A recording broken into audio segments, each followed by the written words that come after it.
like the reason why he's awkward is because like I think he doesn't feel like he would be good. Like you said, he's not good enough because there's nobody telling him, like there's nobody properly affirming him that like, okay, what you're doing is right, what you're doing is wrong. So he kind of has to fly in blind. And usually those are the people who are the most awkward because they don't know, they don't have someone who they can directly ask a question and get a direct answer.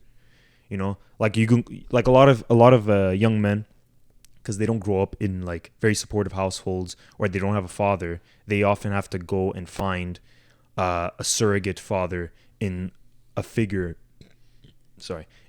on the internet. And oftentimes what that does is you learn the stuff from those people, but like it's difficult to implement it as well because you can't learn it directly from them, if you get what I mean.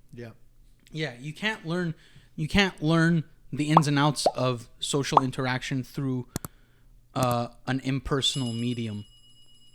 Right? Yeah. You can't learn personal relationships through impersonal material. So it's like as much knowledge as you can garner from the internet, really, I mean, like you're gonna parse through all the bullshit, and then what you're left with is stuff that you're gonna need to put it into practice eventually anyway, because that's really the only way you're gonna actually know when to apply what different like facets of what you learned to each scenario. Even, you know, so like someone could tell you like, oh, read this book, it has a bunch of good topics of conversation, but even just opening a conversation, relaxed body position, all that kind of shit, or like gauging, you know, who's standoffish, or what are the kinds of people like you shouldn't really approach, like what are some like indicators, that's all stuff you learn from your parents growing up, right? Who are going to point it out to you. So when you don't have like a strong parental figure to let you know, like, oh, don't, like, you know, you always heard that stuff even growing up, like, oh, those are bad men, or, oh, you can go ask them for help, or whatever. Just little things like that. You learn to like visualize it, or you learn to, like, you know, it changes your approach to many different, like, you know, social interactions. I wanted to ask you a question just based off of what you said, which was like it's better to learn from like in real life experience than like try to learn things through books. Is that what you're trying to say? Not necessarily, but it's like books or things you're going to learn online or from things you watch. It's just, it's going to sharpen your sword, so to speak, but it's not going to forge the sword for you. That's generally something that's like, you have to be in the game. You inherit it eventually just from watching your parents or your parental figures interact with the world. They set the model for how you're going to interact with the world. Books, media in general, the internet, those are going to give you sharpening tools. Okay? What you're sharpening depends on whether or not you had good models for social interaction growing up. Like, the sharpening tools you learn through books and shit are going to be helpful if you start off with a strong base. If you just end up like getting those sharpening tools, but you're not starting off with anything substantial or strong, eventually it's going to give you minimal improvement, and eventually it's just going to, like, its effect is going to wade away and not help you out at all.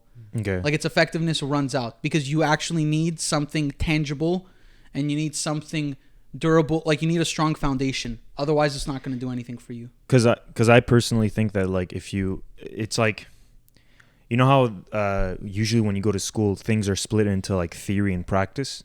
Yeah. So books are theory, and while like examinations or real life experiences are practice. Beakers. Right. So let's say when it comes to like dating, you read a book on dating, or you watch people talking videos on dating, then that's kind of like you reading the theory of what dating is, and then you go out and you practice it. Like, that's like you talking to chicks or whatever. If you don't have a baseline theory kind of on lock, then you can't really maximize the gains from the practice. So the theory, all it does, just learning theory by itself is not useful because there's no practicality. And it's almost a trap. Sometimes people feel so armed with knowledge that they stop, like, they lose the drive to ever put it into practice. Yeah, because they keep duping themselves into thinking like, oh man, I have all this shit on lock, I know everything. So they never feel the need anymore to even go and try. Yeah. And then those same people end up complaining about not getting the things they want. if you don't have any, like you said, if all you have is theory, then you become complacent in just learn the theory.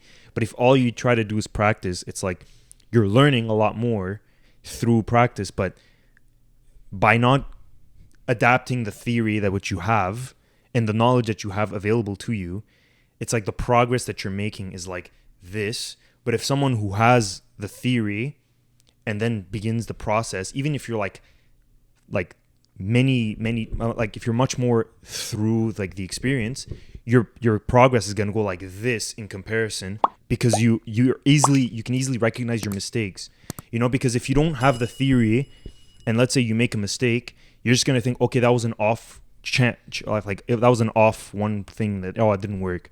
But if you keep making that mistake, you have to make that mistake multiple times to think, okay, no, I fucked up, this is something that I made a mistake on, and this is something I could improve. But if you don't have that, and you just keep like kind of bashing your head into the wall, you're gonna learn the lessons much better, because it's not something that it's like written down. It's not something you're learning like through a book, but it's something you're learning through experience.